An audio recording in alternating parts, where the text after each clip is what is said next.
Hello everyone, I'm Dr. Hanaan Ashraf, working as a general practitioner. Today I'm here to talk about pituitary adenoma.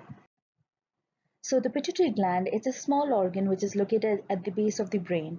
It's also called as the master gland, which controls and regulates other glands located throughout the body.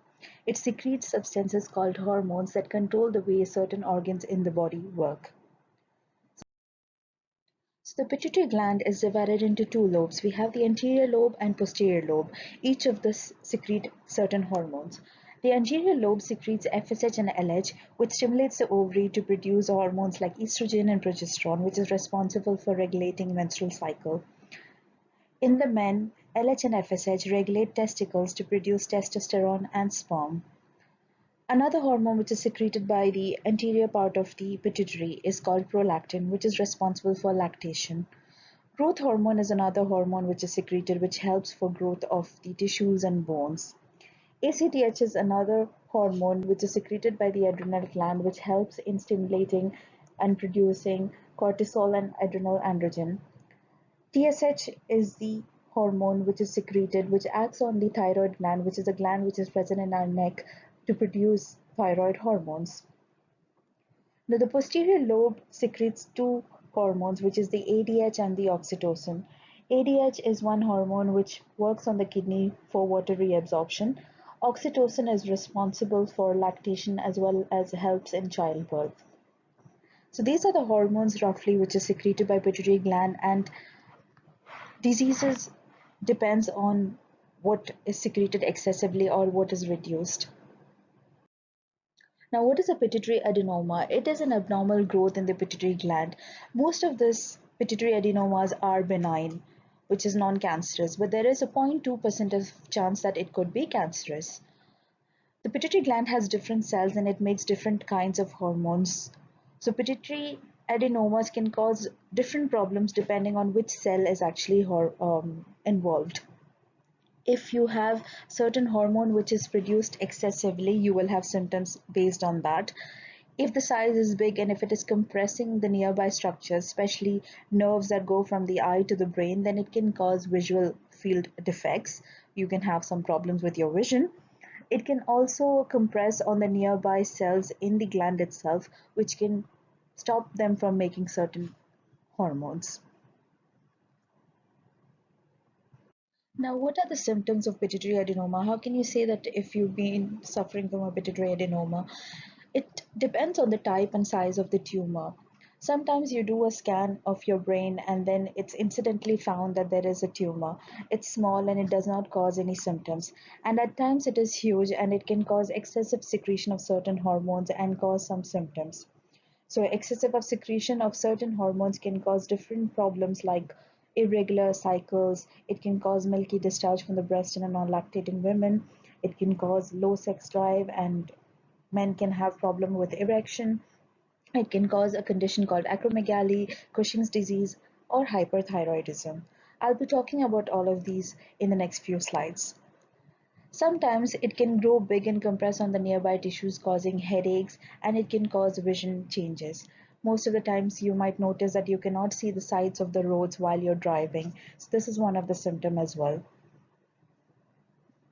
So first I will be talking about prolactinomas.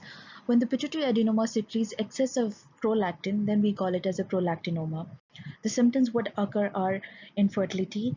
There might be irregular menstrual cycle in women, reduced sexual drive. Women might be suffering from milky discharge from the nipples, even if they are not lactating or not pregnant. Osteoporosis is a condition where your bones become weak and more prone to fractures. Vaginal dryness is seen in women. Male may suffer from impotence or erectile dysfunction. The most common types of pituitary tumors that progress to carcinoma are prolactinomas and ACTH positive adenomas. Sometimes it is difficult to differentiate between malignant prolactinomas and aggressively acting adenomas. Acromegaly is another condition which can occur in pituitary adenoma. This happens when there is excessive secretion of growth hormone. Growth hormone is important for the growth of tissues and bones, but when it is secreted excessively, it can cause certain symptoms.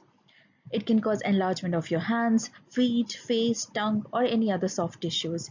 You might notice that your rings don't fit you anymore, your shoe size has increased, You might notice that the hat doesn't fit you anymore. Children may suffer from gigantism. You might also notice there is coarsening of facial features.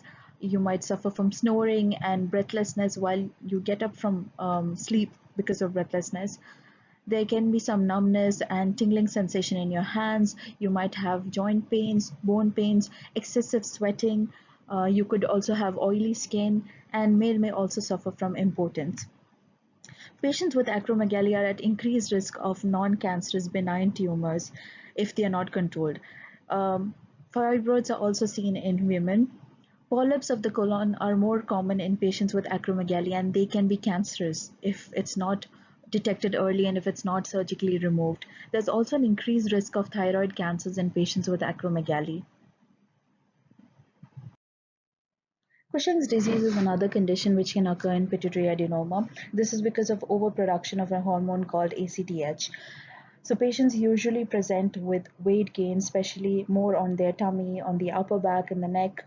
So this is one of the main symptoms, and consequently these patients are more prone to having high blood pressure and diabetes. They complain of tiredness, muscle pains, muscle weakness, bone pains. Again, they are more prone to osteoporosis, where they're more prone to fractures. They might have irregular menstrual cycles. Um, they may even suffer from memory loss and depression. Also, they can have some stretch marks on their torsos and their chest. These are symptoms of Cushing's disease. I've added a picture in order to show you how it can appear. Another condition is called hyperthyroidism. So thyroid gland is a gland which is located in the neck, and pituitary gland secretes a hormone called thyroid stimulating hormone, and if it is excessively secreted, it can stimulate the thyroid gland and cause symptoms like increased appetite, weight loss, irregular heartbeat, shakiness of the hands, tiredness, muscle weakness. You might suffer from increased bowel movements, more irritable, more nervous. It can reduce fertility, it can cause excessive sweating. These are the symptoms which are noticed in hyperthyroidism. So how do we diagnose pituitary adenoma? We need to do some blood tests and urine tests and measure the levels of hormones in your body. Another test what we require to do is an MRI scan of your brain in order to check for the pituitary tumor size. Vision tests are also carried out just to check if you have lost any field of vision. So how is a pituitary adenoma treated? If it is small and if it does not have any symptoms, and we did an MRI brain scan for some other reason and identified it, then there's no treatment needed. However, follow-up tests is recommended to monitor the growth over a period of time. If it is a large pituitary adenoma and if it causes symptoms, then of course we need to treat it. There are different treatment modalities available. We can treat it by surgery, medicines, or radiation. Many pituitary adenomas are treated with surgery. So an experienced surgeon usually does the surgery, and they make a small cut in the back of the nose and approach your pituitary gland through the nasal sinus and then remove it. So this is one of the mode of treatment for pituitary adenoma. The other treatment is by using medicines, but this is suitable only for certain types of pituitary adenomas. These medicines can shrink the growth and lower the amount of hormones they make. Another option is by going for radiation. We use like high X-ray to shrink radiation to shrink the growth of the tumors. So after any of the modalities of treatment, your doctor might do regular follow-up tests to monitor your pituitary adenoma and to make sure it does not grow back again. And some people after surgery might also need long-term replacement of hormones in order to correct the hormone levels in their body. So what if you want to get pregnant? You need to discuss with your doctor before you plan for pregnancy in case if you have a pituitary adenoma, because during pregnancy the size of this pituitary adenoma can increase and cause other complications. So before you plan, it is important that you treat the pituitary adenoma. In case you're already taking any medication for pituitary adenoma, you need to discuss with your doctor whether this is safe during pregnancy. I hope this presentation was helpful for all of you. The reason I chose this topic to educate is because early detection of the disease can help in correct management and help to prevent complications. Most pituitary adenoma are benign and non-cancerous, but there are chances that 0.2% of them are cancerous. Most types of pituitary tumors that progress to carcinoma are prolactinomas and ACTH positive adenomas. Patients who suffer from acromegaly are at increased risk of colon cancers and thyroid cancers. So therefore, it is very important to detect these early and treat early.